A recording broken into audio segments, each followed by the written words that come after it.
The 42nd chapter of the book of Isaiah in the Bible clearly foretells the coming of an Arabian prophet, specifically Prophet Muhammad, peace and blessings be upon him.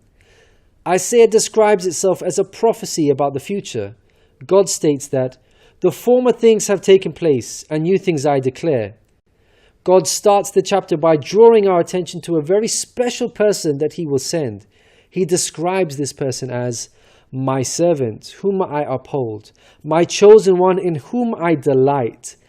At least 3 of the names of the Prophet Muhammad are mentioned: servant, chosen one, and in whom I delight.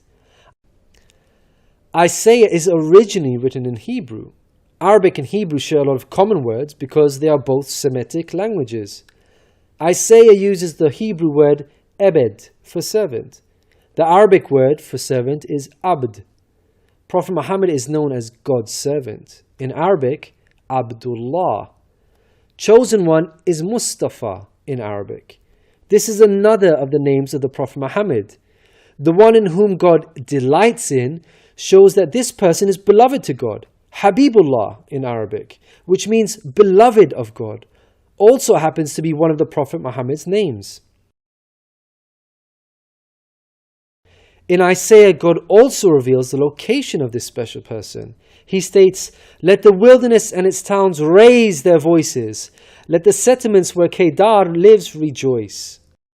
Out of all the nations on earth that God inspired Isaiah to mention, He chose to highlight Kedar's location, so we should pay special attention. Throughout the Bible, Kedar and his sons are linked to Arabia. For example, the book of Ezekiel tells us that Arabia and all the princes of Kedar were your favorite dealers in lambs, rams, and goats. In these they did business with you.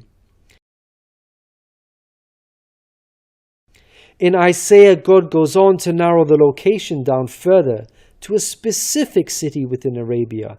He states that the people of Selah should sing for joy. Let them shout from the mountaintops. The place Selah pinpoints the exact location in Arabia.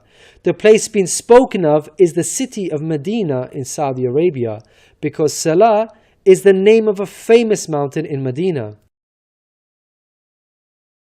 Medina was the city of the Prophet Muhammad. An important point worth mentioning is that historically we know there was a presence of various Jewish tribes in Medina before the advent of the Prophet Muhammad. Both Jewish historians and Islamic history records this fact. The question then arises, why were there numerous Jewish tribes within Medina? The answer is that the learned Jews were aware of this prophecy in Isaiah and were anxiously awaiting the coming of a new prophet. Islamic history records the fact that whenever a dispute arose between the Jews and the Arabs in Medina, the Jews used to taunt their pagan Arab neighbors by saying, "When our prophet arrives, we shall obliterate you." The Quran also affirms this. God says, "Is it not a sign to them that the learned men of the children of Israel knew it as true?" In Isaiah, God informs us that the special person will bring something new. Mankind is told that we will sing to the Lord a new song, His praise from the ends of the earth.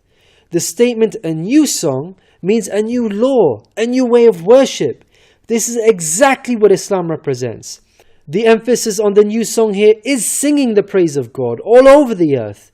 The Quran opens with the statement, "Praise be to God, Lord of the worlds," and is recited by Muslims all over the world during prayers every day. The new song cannot refer to Jesus because He did not bring about anything new. Rather, He confirmed the law of Moses that was already there. In the Gospel of Matthew, Jesus said, "Think not I am come to destroy the law or the prophets. I am not come to destroy, but fulfill." Jesus obeyed and followed the law of Moses throughout His life.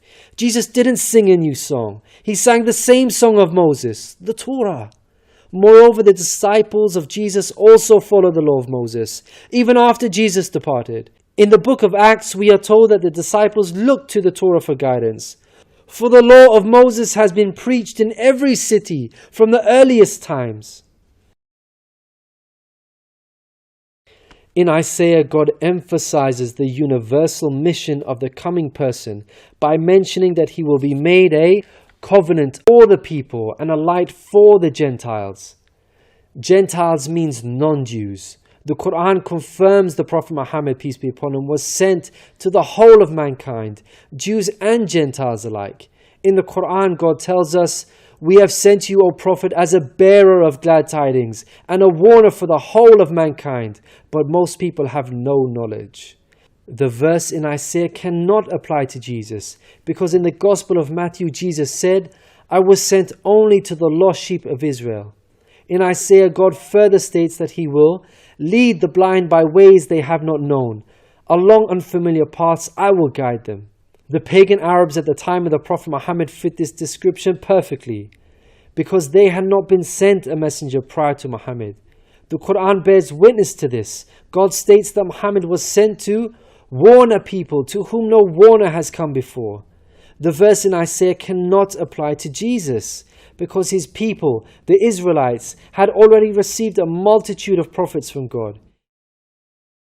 In Isaiah, God emphasizes that this special person will be sent to those who trust in idols, who say to images, "You are our gods." The whole of Arabia at the start of Muhammad's prophethood consisted of idol worshippers. Again, this cannot be a reference to Jesus, because his people, the Israelites, were monotheists and not idol worshippers. Moreover, Jesus explicitly told his disciples to stay away from the idol-worshipping Gentiles, the exact opposite of what God prophesied in Isaiah. The Gospel of Matthew tells us that these 12 Jesus sent out with the following instructions: "Do not go among the Gentiles." In Isaiah, God states that this special person will be a warrior and will go forth as a mighty man. He shall stir up jealousy like a man of war. He shall cry, yea, roar. He shall prevail against his enemies. Throughout history, God has dealt sternly with those who are sent guidance and persist in disbelief. Prophet Muhammad, peace be upon him, had to engage in many battles with the idol-worshipping enemies of God and ultimately prevailed against them. By comparison, Jesus did not triumph over his enemies. According to Christians, he was crucified by them. Moreover, Jesus wasn't interested in fighting. He was not a man of war. He was a pacifist, according to the Bible.